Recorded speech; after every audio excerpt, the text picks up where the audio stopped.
En el contexto del Congreso Argentino, el número 24, Congreso Argentino de Bioimágenes y Terapia Radiante, ah, que organiza la Facultad de Medicina de la Universidad de Buenos Aires, desde la licenciatura en Producción de Bioimágenes y eh, con la participación y la organización de los profesores Conrado Ricci, Eleonora Balda y el licenciado Jorge Yudica. Vamos a trabajar en este homenaje a Marie Curie, a Pierre Curie, a la familia Curie. Soy el profesor Armando Rodolfo Doisenband de la materia clínica en bioimágenes. Y bueno, el caso paradigmático de los Curie y la manera en que ha llegado a muchas personas, el tema de los Curie, nos exhorta a realizar un planteo, una revisión de su simbolismo, quizá no siempre del todo bien direccionado ese simbolismo, y lo hacemos para poder pensar y rever con cuidado eh, todo esto desde un planteo disparador que podría resumirse con el siguiente cuestionamiento. ¿Es la medalla, el trofeo, el premio por haber triunfado o solamente está el triunfo en haber sido condecorado? Bueno, la respuesta ética parece no presentar dudas. Lo importante es qué se hace más que el premio que se pueda recibir en sí, sin desmerecer el valor del reconocimiento, en este caso, de la humanidad a los Curie con el otorgamiento de los premios Nobel, ¿no? Trataremos de dar material en esta charla con el que elaborar una respuesta a este enigma. El enigma de si los Curie no hubieran recibido el Nobel, ¿tendrían menos mérito? Porque si solo existe el mérito, vale proponer solo si existe el mérito, ¿vale? Proponerlo como un modo de vida, como modelo, y aunque ningún modelo es absoluto y todos los modelos son perfectibles y parciales, sí sirven para fijar una meta, un propósito, una guía hacia la cual tender, por lo menos en el aspecto en que funcione como modelo. Lógicamente, una persona puede ser modelo en un quehacer determinado sin necesariamente serlo en otros, pero eso no le quita mérito a esa faceta de su vida. Bueno, vamos a ver quiénes fueron los Curie. Para comenzar por el principio, bueno, acá hemos reunido en verde y amarillo el árbol genealógico de Mania Sklodowski, luego llamada Marie, cuando pasó a Francia, Marie Curie por casarse con Pierre Curie, y por otro lado, en rosa y celeste, el árbol genealógico de Pierre Curie, el físico. Y vemos con esto que Mania o Mari Sklodowska, también María Salomea Sklodowska, sería el nombre completo en vez pasada a Francia, nació el 7 de noviembre de 1867 en Varsovia. Varsovia en esos tiempos estaba bajo el poder ruso. Vamos a relatar algunos datos biográficos de esta gente, pero solo por el hecho de poder entender más el valor de lo que han hecho. Ella era la menor de 5 hijos, 4 mujeres y un varón, nacidos del matrimonio entre Władysław Sklodowski, y acá tenemos la familia Sklodowski. Él era profesor de enseñanza media en física y matemáticas. Su señora, Bronislawa Boguska, era maestra, directora de un colegio de señoritas, pianista y cantante. Y bueno, de su quinto pimpollo fue la pequeña Mari, la pequeña Maña, cuando vivían con ellos, que terminó sus estudios secundarios a los 16 años. Desde muy pequeña ya se la anotaba con evidencias de una gran inteligencia. Y decíamos, terminó los estudios secundarios a los 16 años, aunque los escasos recursos económicos de la familia, como en la mayoría de los intelectuales de la época, sufrió la terrible opresión de la policía zarista. Y la obligaron, esta situación económica lo obligó a tener que trabajar ya desde jovencita como niñera e institutriz. Mari era muy consciente políticamente, luchaba por la independencia de su país, y lo hacía de la manera que mejor sabía, estudiando, pero claro, el estudio para una mujer en esa época y en ese lugar era en la clandestinidad. Era en lo que se llamaba la universidad flotante, justamente por no tener un punto físico concreto por esa clandestinidad. Y esta universidad consistía en un grupo de mujeres dispuestas a transgredir la ley para poder formarse en materias como sociología, medicina, filosofía, historia. Para esos tiempos, ya un primo suyo, que había sido ayudante del químico ruso Dmitri Mendeleev, ¿se acuerdan? El creador de la tabla periódica de los elementos, la tabla de Mendeleev.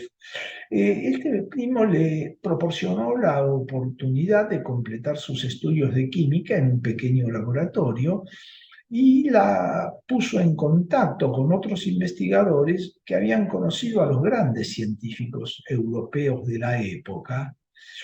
Eh, María, animada por su hermana Bronislawa, que ya estudiaba medicina en París, y desencantada por un primer amor que la hizo muy infeliz a Mari, le produjo una profunda depresión, abandonó su país natal y se instaló en Francia en 1891, cuando contaba con nada más que 24 años de edad. Estuvo ya enseguida ahí en París, en la Universidad de la Sorbona, y se decantó para los estudios de física y de matemáticas. Eh, Se dedicó todo su tiempo y esfuerzo a terminar las 2 licenciaturas, excluyendo prácticamente de su vida cualquier otro interés que la apartara de estos objetivos, incluido, luego de ese traspié inicial en lo sentimental, incluido en la exclusión también todo aquello que tenga que ver con el amor de la pareja. En 1893 consiguió ya la licenciatura en Ciencias Físicas y en 1894, ayudada por una beca, se logró licenciar en Matemáticas. Vamos ahora a Pierre Curie. Acá está el acta de nacimiento de Pierre Curie, que nació en París en 1859, era más joven que ella, 8 años más joven, y también desde joven se notaba que estaba dotado de una gran inteligencia. Tal es así que nunca fue al colegio. En lugar de esto, fue instruida en la casa por su padre, Eugène Curie, que era un médico humanista y un libre pensador, y también mucho aprendió junto a su hermano Jacques, 3 años mayor que Pierre. A los 18 años, Pierre obtuvo su licenciatura en física en la Universidad de la Sorbona y los dos hermanos habían investigado la posibilidad de transformar la energía mecánica en energía eléctrica en los cristales. Este fenómeno, que después se conocería como piezoelectricidad, que es la propiedad que poseen algunos cristales de, digamos, producir electricidad, fue publicado por primera vez por ellos en 1880. Posteriormente, ambos demostraron también la posibilidad del efecto contrario, de deformar un cristal por aplicación de una carga eléctrica, y diseñaron un electrómetro de cuarzo piezoeléctrico para medir las corrientes eléctricas de intensidad leve. 2 años más tarde, en 1882, Pierre fue nombrado ya jefe de laboratorio de la Escuela Municipal de Física y Química en París, y allí se dedicó al estudio teórico de la simetría. En 1891 emprendió la redacción de una tesis doctoral sobre las propiedades magnéticas de diversas sustancias en función de la temperatura, y esta la presentó en 1895, su tesis. Con todo esto, ya a fines del siglo XIX, Pierre era un físico muy estimado por sus colegas, sobre todo en el extranjero, aunque aún era desconocido por el público general, ajeno a estos quehaceres científicos, y estaba tan volcado en su trabajo que, al igual que Mary, pero él ya con 35 años, prácticamente no tenía tiempo para nada más. Seguía soltero y sin intención alguna de cambiar de estado civil. Pierre seguía trabajando en el laboratorio de la Escuela Municipal de Física y Química cuando conoció a Mary. Es llamativa la diferencia entre ambos, pero bueno, como no existía la inteligencia artificial, digamos, para poder proponer parejas a través de esta inteligencia, y esta inteligencia no se los pudo advertir, se conocieron. Y ambos se conocieron cuando un profesor de física polaco, el señor Kowalski de Varsovia, en un viaje a París en 1894, los recibió para que expusiera a ambos, para que expusieran sus trabajos. Fíjense algunas diferencias. Maggie era polaca, rusa en esa época, en 1867 nació, y Pierre, en francés, nacido en 1859. Ella era inmigrante, en cambio él, local y lógicamente entonces más adaptado a la sociedad en que se desarrollaba. Ella tenía recursos más limitados y él tenía mejores recursos económicos. Ella era atea, mientras que él pertenecía a una familia claramente de origen protestante. Ambos tenían, digamos, familiares intelectuales, bueno, por la docencia, ella, por un padre médico humanista, él, pero, digamos, con distintas actividades. Ella debió desarrollar estudios clandestinos en la Universidad Flotante, como decíamos, y luego pasó a París a estudiar matemáticas y físicas, mientras que él nunca fue al colegio y aprendió mucho de su hermano. Mary vivió en una época con ausencia femenina en las universidades, mientras que Pierre, por lo menos en su país de origen, mientras que Pierre pudo desarrollar sin problemas una carrera, una licenciatura universitaria a los 18 años, y ya una carrera prometedora en la Sorbona, cuando a los 33 años era jefe del laboratorio de la Escuela de Física de París. Fíjense que, digamos, tenían sus contrastes. Sin embargo, el día que los reunió el señor Kowalski, descubrieron una idéntica pasión por la ciencia, y que esto los llevaría a algo mucho más profundo y duradero. fíjense, la propuesta sería que hizo Pierre Curie, sería muy hermoso, aunque no me atrevo a creerlo, pasar la vida uno junto al otro, hipnotizados por nuestros sueños, su sueño, el de ella, patriótico, nuestro sueño común, humanitario, y nuestro sueño científico. De todos estos sueños, decía él, creo que el último solo es legítimo. Quiero decir que no está en nuestras manos cambiar el estado social, y de no ser así, no sabríamos qué hacer. Y si actuáramos a la ligera, jamás tendríamos la certeza de no estar haciendo más mal que bien. Fíjense el grado de responsabilidad. No incluirse en una tarea de cambiar al mundo cuando no se estaba formado para ello, ¿sí? Sin embargo, cambiaron al mundo, pero desde su actividad. Bueno, y bueno, por el contrario, en el ámbito de la ciencia, le decía, podemos pretender hacer algo.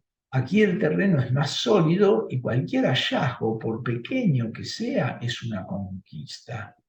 La humildad, aunque veía el trabajo de ellos, pero como única posibilidad de hacer algo, aunque sea pequeño pero útil.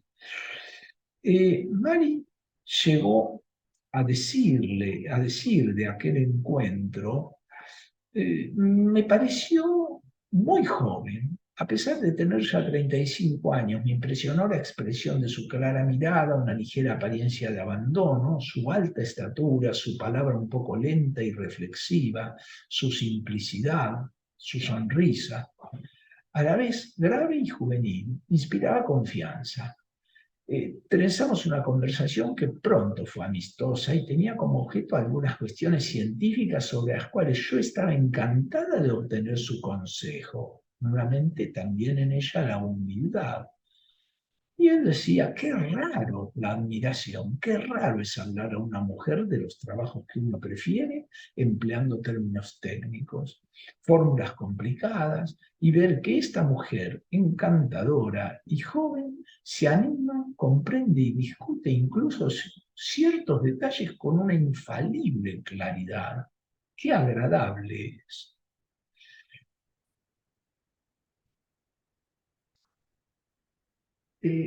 Si después de conocerse, no tardaron mucho, la pareja contrajo matrimonio. No querían esperar, había demasiadas investigaciones por realizar y muchos descubrimientos por hacer, así que ya en 1895 se casaron en Scout e inmediatamente comenzaron su luna de miel. Fíjense, aquí tenemos la foto de cuando, perdón, acá tenemos, sería muy hermoso, aunque no me, unas palabras que le dirigió Pierre Curie, sería muy hermoso, aunque no me atrevo a creerlo, pasar una vida uno junto al otro, hipnotizados, ya lo leímos, perdón, por nuestros sueños. Acá tenemos la foto de cuando partían para la luna de miel, el dinero que les habían regalado, juntado para presente de bodas, lo gastaron en estas dos bicicletas.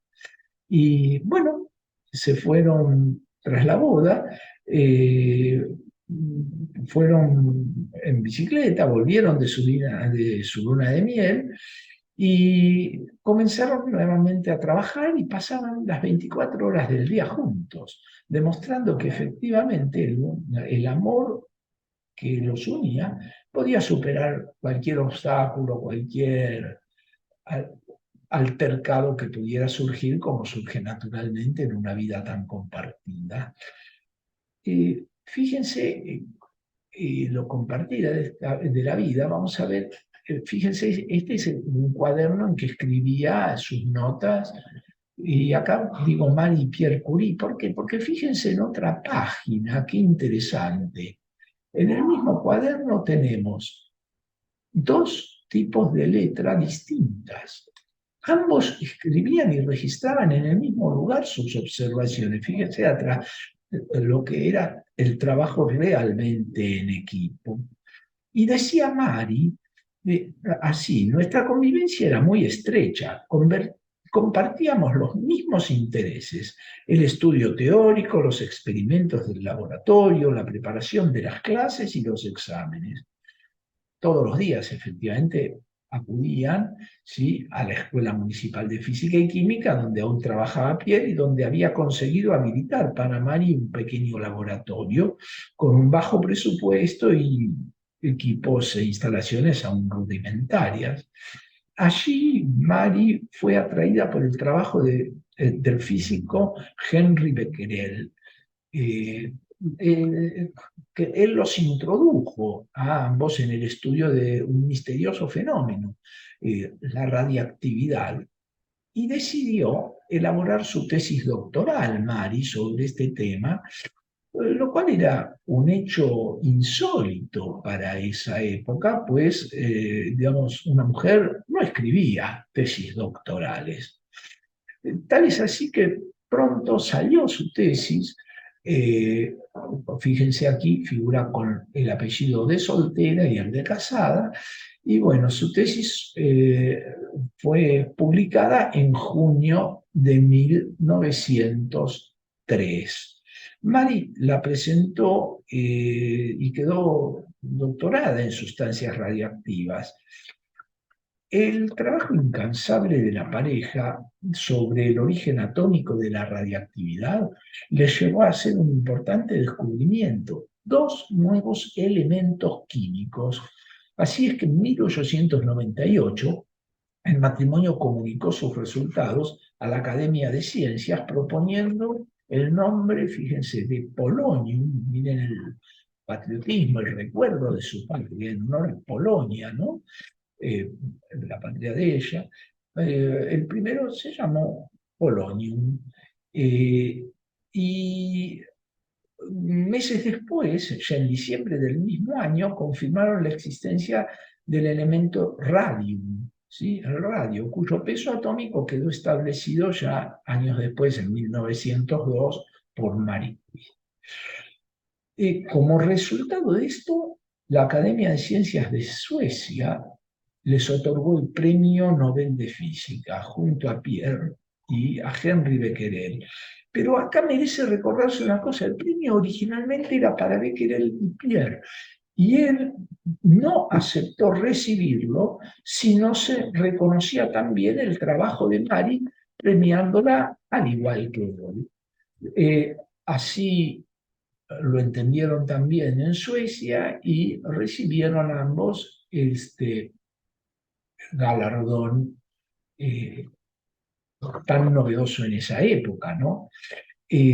Así fue la primera mujer en tener un premio Nobel, y a partir de ese momento se reconoció la importancia de su descubrimiento y comenzaron a vivir una gloria. Salió publicado sobre el radio y se empezó a encontrar muchas utilidades, algunas reales y muchas de ellas fantasiosas, ¿sí? Comenzaron a vivir la gloria que les permitió tener más presupuesto para sus investigaciones. Para eso lo usaban, por ejemplo, los $15.000 del premio. Además, la concesión del Nobel le valió a Pierre la creación en 1904 de una cátedra específica para él en la Universidad de la Sorbona y dotada de un laboratorio del que Marie se haría cargo más tarde. Enseguida vamos a ver qué llevó a eso. Gracias a estas investigaciones, que realizaron de manera altruista, descubrieron que el radio era aplicable contra la lepra y también sobre algunas formas de tumores y cáncer, lo que representó el nacimiento de la entonces curiterapia y ahora llamada la cobaltoterapia. Además, sin embargo, con todo lo que estoy contando, Marie y Pierre no solo trabajaban, también tuvieron tiempo para criar, educar, tiempo limitado, pero para criar y educar a sus dos hijas. Irene, ¿sí?, que nació en 1897, y Eve, que nació 7 años más tarde, y que fue, acá la tenemos, a ver, a Eve, y digamos, fue la única de la familia que no consagró toda su vida a la ciencia. Eh, por supuesto, recién les decía, digamos, dedicaron mucho tiempo, pero no el suficiente y necesitaron siempre y contaron con ello, con la ayuda del hermano Jacques y del padre de Pierre, ¿sí? Que al enviudar se fue a vivir con ellos y quedaba al cuidado de las chicas, de las niñas, cuando el matrimonio permanecía en el laboratorio.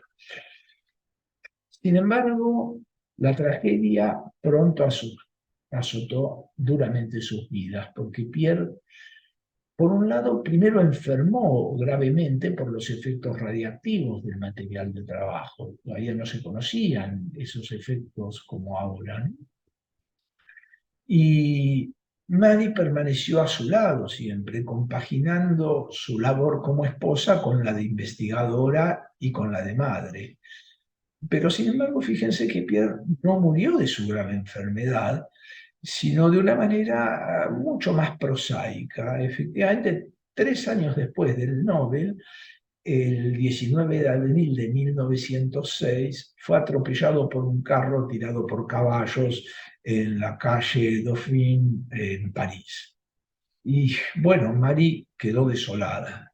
No solo perdía a su marido, a su compañero de vida, sino también a su colega y a su compañero de investigación. Sin embargo, quiso continuar. Continuó con su trabajo, rechazando incluso la pensión vitalicia que quisieron otorgarle. Sí, en su lugar, asumió la cátedra que su marido solo había podido ocupar durante 1 año y medio y se convirtió de esta manera en la primera mujer en dar clases en la Universidad de la Sorbona, que ya contaba con 650 años transcurridos desde su fundación y nunca había dado clases una mujer. Y por si la pérdida de Pierre no fuera suficiente, al poco tiempo también falleció el suegro de Mary, que se quedó completamente sola al cuidado de sus 2 hijas y al mismo tiempo al mando del laboratorio. Acá la tenemos con sus 2 hijas, ¿sí? Y la foto de al lado, Eve, la más pequeña, y su hermana Irene. Fue cuando recomenzó sus angustias que habían desaparecido cuando comenzó su vida con Pierre, y bueno, recomenzó sus angustias y la sociedad francesa acababa de aceptarla, pero se la criticó por ser mujer, por ser extranjera, por ser atea, y sufrió además el escarnio de la comunidad científica masculina de la época, a la cual se resistió y continuó trabajando por el avance de la ciencia. Tal es así que en 1910 publicó el Tratado sobre la Radiactividad.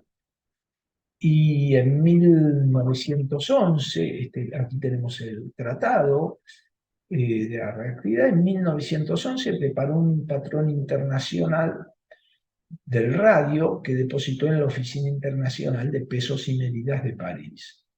Tras conseguir aislar un gramo de radio puro en 1910, recibió por ello, ya en 1911, un segundo premio Nobel, esta vez en química, por el descubrimiento de los elementos radio y polonio, el aislamiento del radio y el estudio de la naturaleza y compuestos de este elemento. 3 días antes de que Marie Curie ganara el segundo premio Nobel, Madame Langevin declaró públicamente que su esposo, el físico francés Paul Langevin, nacido en 1872, era más joven que Marie Curie. Sin embargo, Madame Langevin declaró que él y la científica tenían una relación amorosa. Él había sido discípulo de Pierre Curie y su tesis sobre gases ionizados había sido aclamada por su ingenio. Su personalidad era intrépida y su convicción científica, junto con esa personalidad, lo hicieron escalar la Torre Eiffel en busca de aire más puro para poder estudiar las corrientes eléctricas en la atmósfera. Fue a su vez nada menos que el inventor del sonar, en el cual se basó el posterior desarrollo de los equipos usados en la aviación y luego en medicina terapéutica y diagnóstica, el sonar. La ecografía proviene de allí. Fíjense, digamos, por un lado, los estudios radiológicos y la utilización de la cobaltoterapia, y por otro lado, los estudios ecográficos. Y bueno, fue un escándalo. Fue un escándalo en la prensa, si bien esto fue 5 años después de la muerte de Pierre, pero claro, la esposa de él lo reveló haciendo públicas unas cartas que había encontrado como pruebas, y los franceses no perdonaron esta relación. Por ser un discípulo y sucesor del primer marido, y sobre todo porque ya estaba casado y con hijos. Fíjense que esto fue pegadito a la nominación, a la adjudicación del Nobel, y entonces Svante Arrhenius, ¿sí? El premio Nobel de Química por sus estudios en la disociación electrolítica, él estaba dirigiendo en ese momento el comité de la Fundación Nobel, e intentando evitar escándalos ante el rey sueco en el acto de la entrega del premio. Bueno, le escribió a Mari diciéndole: ruego que se quede en Francia, nadie puede calcular lo que podría pasar aquí. Espero que mande un telegrama que diga que no quiere aceptar el premio antes de que el juicio de Langevin, porque tenía un juicio entonces de separación con su esposa, antes de que en el juicio se demuestre que las acusaciones en su contra no tienen fundamento. Einstein, nada menos que Albert Einstein, aquí lo tenemos, ¿sí? Al lado de Paul Langevin, y aquí tenemos a Marie Curie, ¿sí? Bueno, Einstein participó, digamos, del tema, y escribió, tomó posición sobre la cosa. Habían digamos, desarrollado una cordial amistad también con Pierre y con Langevin, y le escribió: muy apreciada Madame Langevin, Madame Curie, perdón. Muy apreciada Madame Curie, no se ría de mí por escribirle sin tener nada sensato que decir, pero estoy tan enfadado por el modo vil en que actualmente la opinión pública se atreve a meterse con usted, que necesito absolutamente airear este sentimiento. Siento la necesidad de decirle lo mucho que admiro su intelecto, su energía y su honradez. Me considero afortunado por haberlo conocido en Bruselas hace unos meses en la conferencia Solvay, y siempre agradeceré que tengamos entre nosotros gente como usted y Paul Langevin, genuinos seres humanos de cuya compañía uno puede congratularse. Si la chusma sigue ocupándose de usted, deje sencillamente de leer esas tonterías, que se queden para las víboras para las que han sido fabricadas. Bueno, esto hizo que ella, si bien dudó de presentarse, terminó, digamos, de presentarse a recibir el galardón sueco. Esta importante carta, más su propia convicción y su fuerte personalidad, hizo que no desista de concurrir contra sus miedos, pero lo cierto es que en Suecia ella contestó así: el premio me lo dieron por el descubrimiento del radio y el polonio, contestó a los suecos. Creo que no hay ninguna conexión entre mi trabajo científico y los hechos de mi vida privada. y así fue a Suecia y realmente hubo más de 100 platos en la comida, digamos, de festejo, de la entrega de los premios, y no hubo ningún problema, y feliz el rey de Suecia y feliz Marie Curie.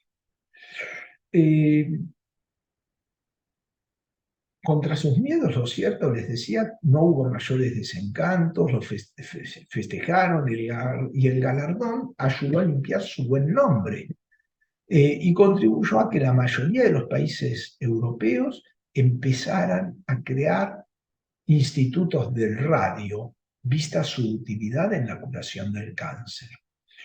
La propia Mari, fíjense cómo modificó prácticamente la historia de la medicina.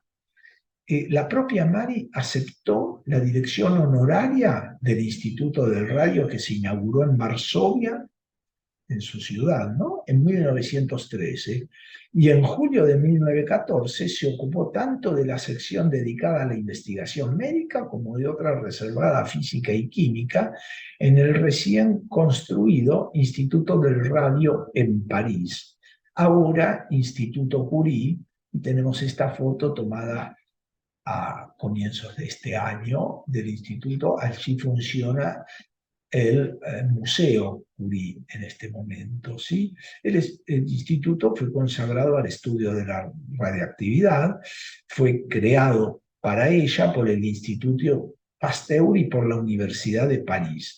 Es decir, la iniciativa surgió en 1909, cuando Emile Roux, director del Instituto Pasteur, expresó su decepción porque la Universidad de París no estaba brindando a Marie Curie un laboratorio adecuado, y surgió que en ella se trasladara, y sugirió él que ella se trasladara al Instituto Pasteur. Solo así, con una posible salida de una de sus profesoras, el Consejo Universitario accedió para retenerla y finalmente creó el pabellón Curie, ¿sí? Que se convirtió de esta manera en una iniciativa conjunta de las dos instituciones.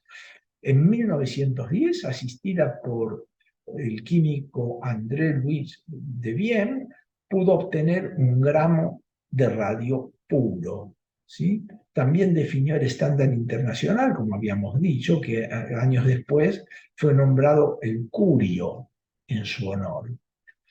Llevó a cabo en el instituto un profundo estudio de las aplicaciones de los rayos X. Hemos visto la participación en el homenaje que realizamos el año pasado, ¿sí?, a Conrado Röntgen.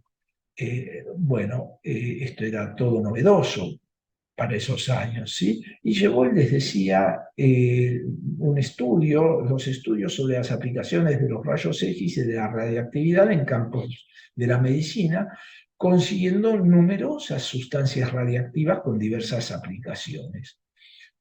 Fue este el primer instituto de radioterapia y fue un lugar de formación de técnicos radiólogos, ¿sí? Allí comenzamos. Crearon todos los que participamos hoy de la licenciatura en producción de bioimágenes, ¿sí? Allí creó un equipo de técnicos radiólogos, entre los que se encontraba nada menos que su hija mayor, su hija Irene, que tenía 18 años.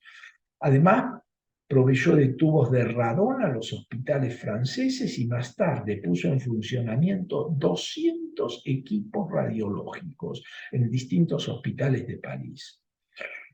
Como les decía, este lugar hoy es el Instituto Curie de París, ¿sí? El Museo Curie de París. Durante la Primera Guerra Mundial,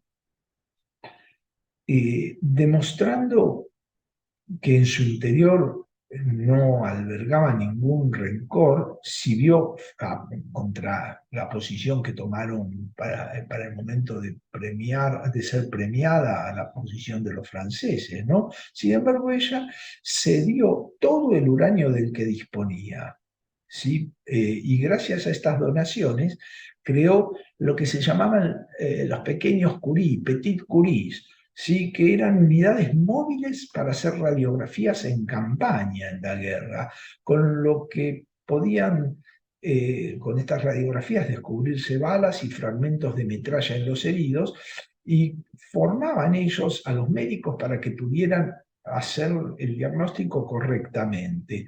Durante 4 años, Mari llevó a sus pequeñas Curie, estas vehículos, ¿sí?, a los campos de batalla y se tomaron radiografías a más de 1 millón de heridos, ¿sí?, ayudando de esta forma a salvar miles de vidas. Para eso, como les decía, contó con la ayuda especial de su hija Irene. Irene había estudiado física, por supuesto con su madre, y física y química durante la guerra, y trabajó como asistente de radiografía en varios hospitales, además de ayudar a su madre en el laboratorio y aprender de ella. Cuando Mari enfermó de leucemia, ¿sí?, en sus últimos años, hasta, digamos, fue ayudada por su hija. Y ustedes saben que sobre esta enfermedad, hasta hace pocos años, se creía que la exposición prolongada al radio y al uranio había sido la causa de la enfermedad y muerte de Marie Curie. Pero en 1995 fue exhumado su cuerpo para ser enterrado en el Panteón de París, ¿no? Y como que es un mausoleo nacional, los científicos de la Oficina de Protección contra las Radiaciones Ionizantes encontraron que el nivel de emanaciones de radio del interior del ataúd era mucho menor que el máximo aceptado para la población en general.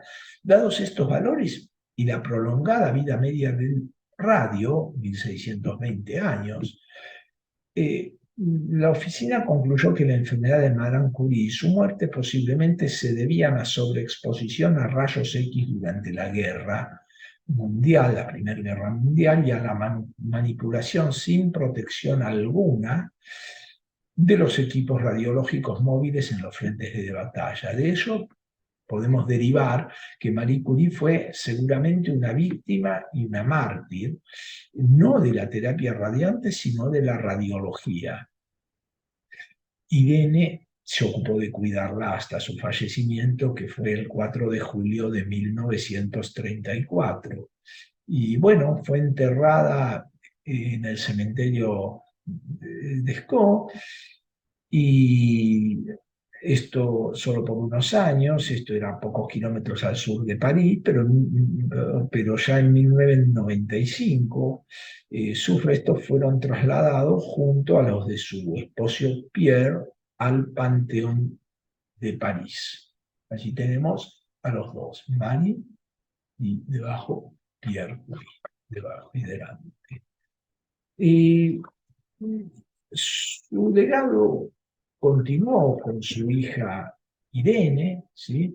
Acá la tenemos al lado de su mamá, y al igual que su madre, también ella encontró el amor en el laboratorio, ¿sí? Con quien fuera luego su marido, contrajo nupcias con Frédéric Joliot, nacido en 1909, que era un licenciado en física que se doctoró en ciencias a instancias de Marie Curie.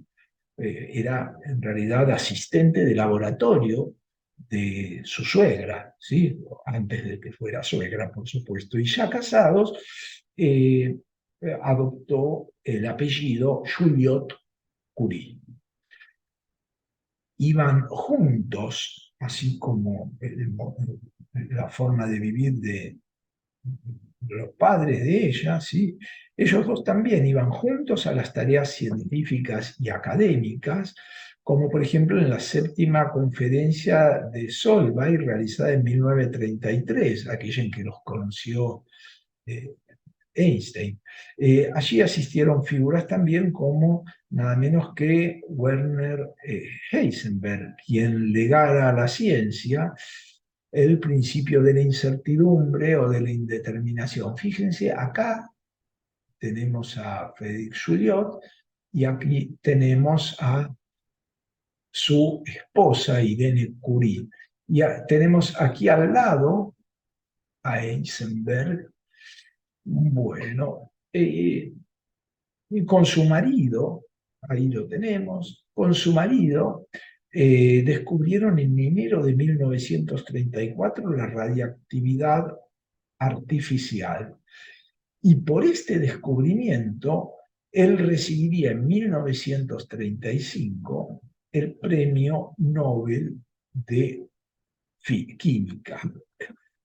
Eh, entonces, un tercer premio Nobel para esta familia. Llegó a miembro de la Academia Francesa de Ciencias y en 1937 Frédéric fue nombrado profesor en el Colegio de Francia. Cargo este en el que ocupó hasta 1956, cuando tras la muerte de su esposa Irene, ocupó la cátedra de física que ella tenía en la Sorbona. En 1945, Frédéric fue nombrado alto comisario a la energía atómica y desde este puesto dirigió la construcción de la primera pila atómica francesa. Esto ya fue para 1948. Sus trabajos destacaban en las reacciones en cadena y en los requisitos para la construcción de un reactor nuclear, que utilizaría la fisión nuclear controlada para generar energía mediante el uso del uranio y agua pesada. Bueno, aquí vemos a gran parte de la familia, Marie Curie, ¿sí? Irene, Pierre Juliot. Fíjense la sencillez así, que se evidenciaba. Y luego los nietos también, Helen Langevin y Frédéric Joliot-Curie. Fíjense, después vamos a hablar de ellos, ¿sí? De los chiquitos estos, para cuando ya no eran tan chiquitos.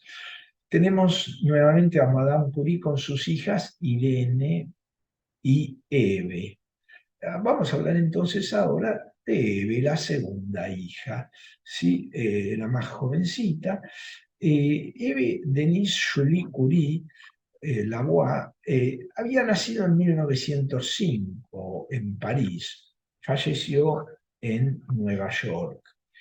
Y bueno, Eve ya, como dijimos, no fue científica, fue escritora. Escribió la biografía de su madre, ¿sí? Fue la segunda hija de ambos y escribió una aclamada biografía. Tanto es así que en 1937 Universal Studios convirtió ese texto en una película que protagonizada por Walter Pidgeon, Greer Garson y Margaret O'Brien. Y esta película tanto repercutió que luego fue adquirida y rehecha por la Metro Goldwyn Mayer. Eh, digamos, fue una película que tuvo muchísima aceptación y sobre todo un valor importantísimo porque inspiró a muchas mujeres a seguir una carrera en las ciencias, antes casi impensable. En el libro, Marie Curie y sus hijas, Cartas, se rescatan una serie de correos, el libro que decíamos de Eve, se rescatan una serie de correos entre Madame Curie y sus hijas que dan testimonio de unos estrechos vínculos y de una vida de amor y armonía entre ellos que nunca dejaron de desarrollarse. Este libro descubre también las tres personalidades femeninas brillantes e independientes, ligadas por un cariño enorme. Su vida estuvo íntimamente, la vida de Eve, ligada también a los premios Nobel, no solo por sus padres o como su hermana a través de del marido, pero digamos, el mundo siguió reconociendo los méritos a integrantes de la familia, porque Eve en 1954 se casó con el abogado Henry Richardson Lavoie Jr., que entre 1954 y 1958 fue el tercer director del Organismo de Obras Públicas y Socorro de las Naciones Unidas para los refugiados de Palestina en el cercano Oriente. Y luego, entre 1965 y 1979, fue director del Fondo de las Naciones Unidas para la Infancia. Esto lo desempeñó, como les decía, durante 14 años.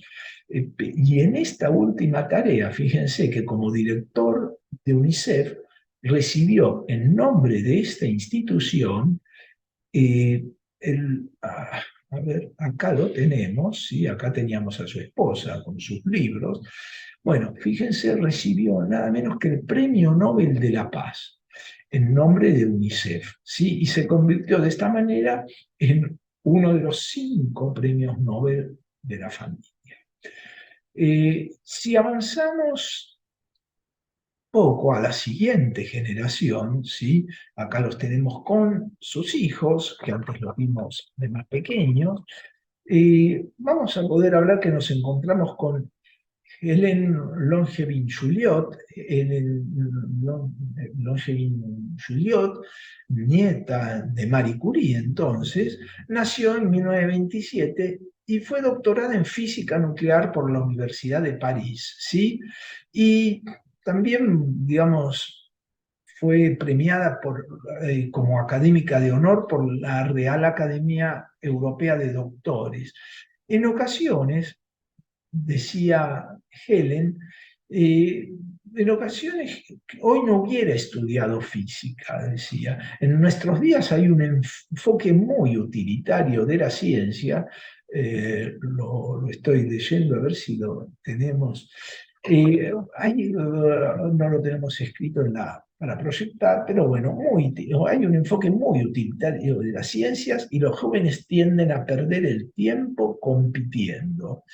Y se queda ella con una frase que dijo su madre, ¿sí? A un grupo de estudiantes en 1938, que había dicho: la investigación es reconfortante moralmente, por cuanto tiene de descubrimiento, aunque el descubrimiento tenga poca importancia. Fíjese, muy parecido a lo que había escrito Pierre Amari muchos años atrás. Y unos años después, decía, en 1998 más o menos, no, perdón, en 2018, decía en una entrevista: mi padre era todo fuegos de artificio, un hombre exuberante, elegante, que siempre intentaba convencer a su interlocutor. Mi madre se limitaba a dar opinión, pero mi padre quería convencer. Fíjense nuevamente contrastes dentro de un matrimonio, y con contrastes, pero con amor y con una tarea en común. eh, ¡Qué maravilla! Eh, Algo sumamente interesante, sin embargo, que ha dicho ella, fíjense, es esto: es que es un mito que las Curie sacrificaron su vida a la ciencia. Y aquí deberíamos tener un poco una revisión del tema sacrificio. El origen del término sacrificio es un oficio sagrado. En ese sentido, no es probablemente en el que lo haya dicho Helen, porque toda la vida de los Curie muestran esa sacralización de la ciencia, ¿sí? Pero sí, esto es en el término habitual, común, popular, en que se utiliza el sacrificio como un sufrimiento, una entrega sufrida, ¿sí? Un trabajo, digamos, contra el bienestar, una entrega de la persona, pero contra su bienestar, en lugar del gozo de hacer de lo suyo un oficio sagrado.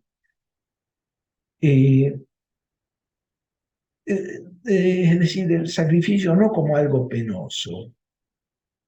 El gozo se traducía en disfrutarlo como arte, perdón, les decía, era el disfrutar su tarea como arte y por lo tanto no reparar en agotamientos, vivían trabajando y pensando y conversando sobre sus temas y en no detenerse ante posibles obstáculos. Hemos visto los obstáculos que ha tenido que sortear la Curie para digamos, Marie Curie para seguir adelante con sus investigaciones, ¿sí? En ese sentido también podríamos entender esto como un modelo de vida. Y a la misma generación que Helen pertenece, dijimos, también Pierre Juliot Curie, nieto de Pierre y Marie Curie, e hijo de Frédéric y de Irene. ¿Sí? A los 87 años seguía activo y dictando conferencias por el mundo y decía, nunca he ganado un Nobel ni aspiro a ello. Para él, que era doctor en bioquímica, especializado nada menos que en fotosíntesis, la competitividad era destructiva.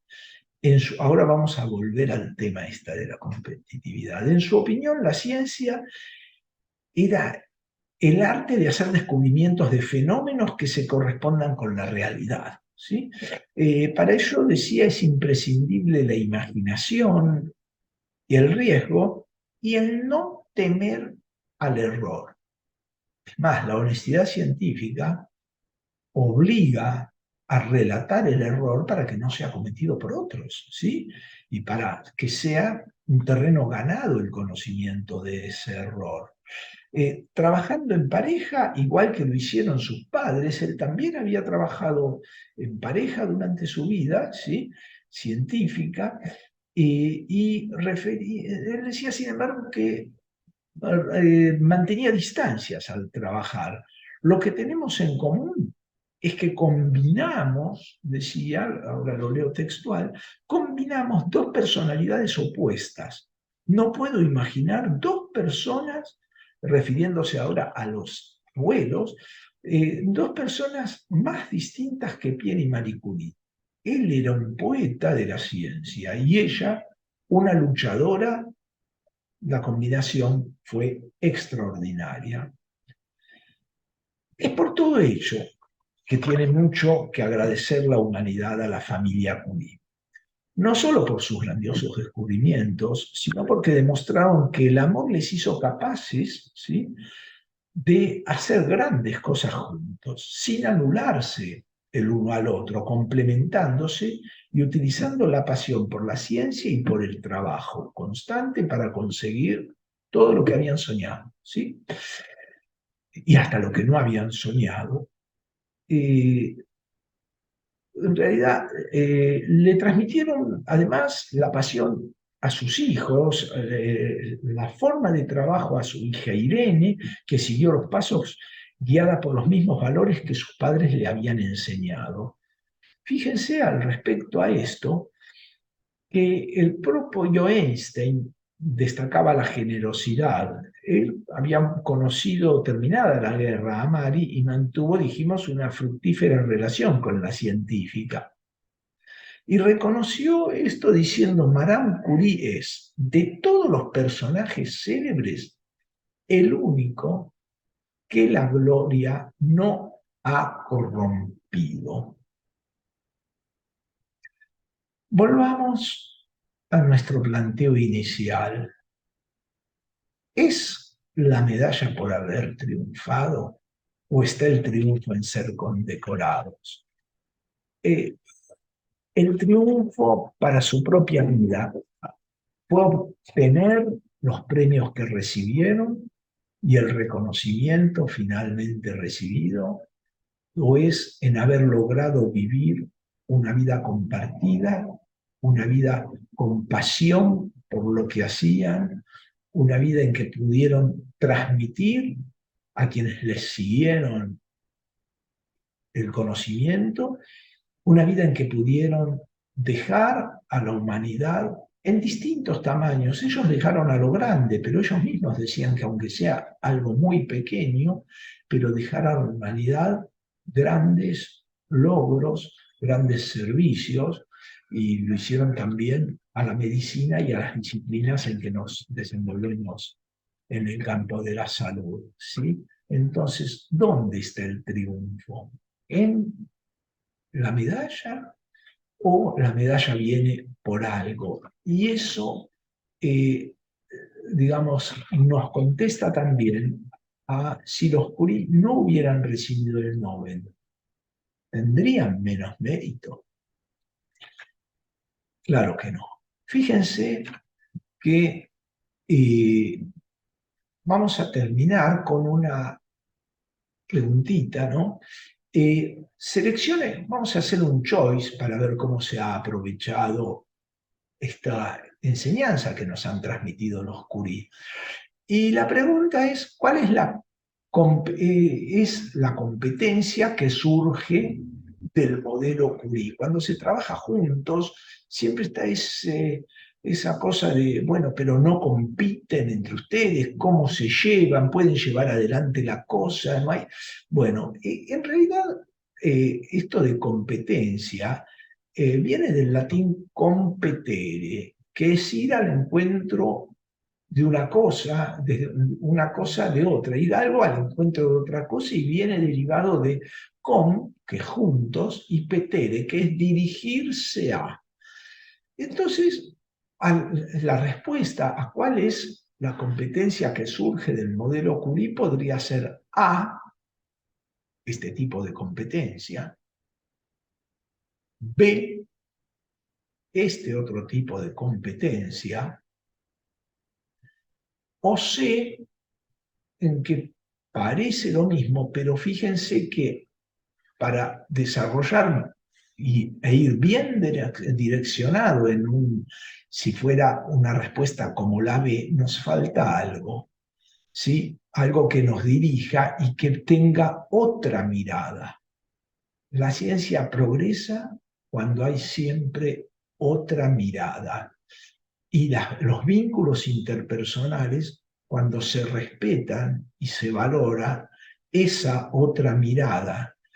Y de esta manera podemos entender algo más sobre cuál es el modelo Curie y quedaría como propuesta, si ustedes la aceptan, poner en el cartelito, digamos, en un cartelito en donde vivimos, en un cartelito en donde trabajamos, como los cartelitos que se ponen sobre la heladera, algo así como una propuesta. En este servicio, en esta familia, ¿sí? En esta facultad, aplicamos el modelo Curie. Muchas gracias.